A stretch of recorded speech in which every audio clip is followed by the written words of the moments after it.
Higit 2 dekadang nagtrabaho bilang kusinero sa Middle East si Roderick Aguinaldo. Pero nasangkot siya sa pagpatay sa isang Pakistani sa Bahrain. May 2017 nang hatulan ng korte si Roderick ng kamatayan. 1 taon mula nang unang sumulat si Pangulong Duterte kay King Hamad bin Isa Al Khalifa ng Bahrain, ibinaba sa life imprisonment ang naunang hatol na bitay kay Roderick. Muling sinulatan ng Pangulo ang hari ng Bahrain para naman sa panibagong hiling na pardon para kay Roderick.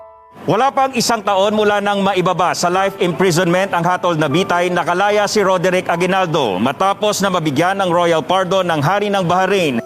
Agad na ipinaabot ng Pangulo ang pasasalamat sa hari ng Bahrain sa pagpardon kay Aguinaldo kasama ng 15 pang OFWs. Masasabi ko na ito yung pinakamatinding himala na nangyari sa buhay namin. Ibinunyag naman ni Pangulong Duterte kung paano nailigtas sa parusang bitay ang Pinay overseas worker na si Jennifer Dalquez sa UAE. Ayon sa Pangulo, tinakot niya ang mga opisyal ng UAE na ipatitigil ang employment doon oras na bitayin ang ating kababayan. What I'm trying to say is, kung hindi ka walang mangyari talaga sa bayan na ito. Totoo lang. If you cannot say better behave. Ganito ang luha ng hustisya, ng kalayaan, at ang muling makapiling ni Jennifer Dalquez ang kanyang pamilya. Sa Twitter post ng Administrator ng Overseas Workers Welfare Administration na si Hans Leo Kakdak, ang pagkikita ni na Pangulong Rodrigo Duterte at Jennifer Dalquez sa Malacanang kahapon. Niyakap ni Dalquez ang punong ehekutibo. Batay sa tweet ni Kakdak, tearful at joyous ang pagkikita ng dalawa.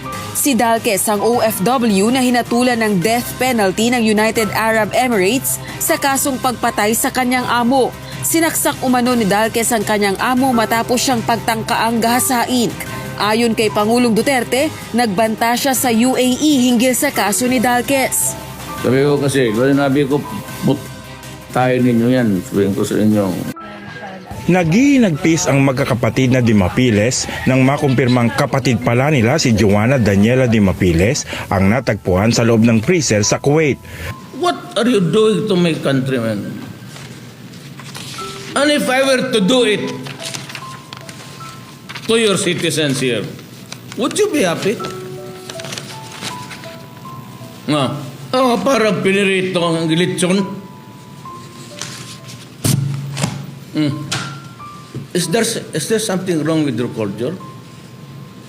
Is there something wrong with the values? Potang inaprinansya yung katawan. There will be no more recruitment for especially domestic helpers. Wala na. Pinamamadali ni Pangulong Duterte ang repatriation o pagpapauwi sa mga kababayan natin na gustong umuwi sa bansa. Hinatulan ng bitay ang mag-asawang pumatay sa OFW na si Joanna Demafelis. Sa kabila nito, hindi pa rin daw aalisin ng Pilipinas ang ipinatupad na OFW deployment ban sa Kuwait. Umaaksyon si Bim Santos. Nabawasan daw kahit paano ang bigat na nararamdaman ng mga kaanak ni Joanna Demafelis, ang OFW na pinatay at itinago ng kanyang mga amo sa freezer sa Kuwait. Bitay kasi ang naging hatol ng korte sa Kuwait sa mag-asawang sospek na sina Nader Esam Asaf at Mona Hasun. Sinalubong ni Pangulong Duterte ang mahigit 100 OFW na umuwi sa bansa mula Kuwait sa Naiya kagabi.